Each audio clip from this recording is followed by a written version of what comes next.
A 35-year-old woman presented to the gastroenterology clinic with complaints of intermittent abdominal pain, nausea and vomiting over the past 3 months. She described the pain as crampy and located in the upper abdomen, occurring particularly after meals. She also reported a significant unintentional weight loss of approximately 20 pounds over the past 6 months. The patient had a history of anorexia nervosa, which she stated had been well controlled until recently. She denied any changes in her diet or new stressors, but had been experiencing a general lack of appetite. On physical examination, the patient appeared cachectic with a body mass index of 16 kilograms per square meter. Her abdomen was soft and non-tender with normal bowel sounds. Basic laboratory tests, including complete blood count and metabolic panel, were within normal limits except for mild hypokalemia. An upper endoscopy was performed and came back normal, and an abdominal X-ray showed no signs of bowel obstruction.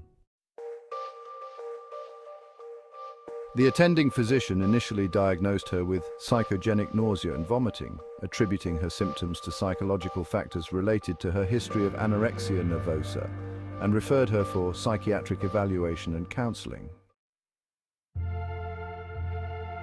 Diagnostic error explanation. Given the patient's cachexia and significant weight loss, superior mesenteric artery or SMA syndrome, although rare, should have been considered and ruled out. This condition occurs when the duodenum is compressed between the superior mesenteric artery and the aorta due to a decreased angle, often resulting from a reduction in the mesenteric fat pad. A critical missed diagnosis here is SMA syndrome, which can present with symptoms such as postprandial abdominal pain, nausea and vomiting, symptoms consistent with the patient's presentation.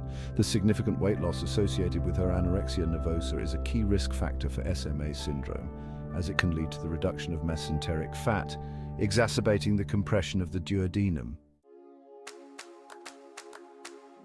While it was reasonable to consider psychogenic causes in light of the patient's psychiatric history, it was essential to thoroughly investigate potential organic causes, especially in the presence of physical signs like cachexia and significant weight loss.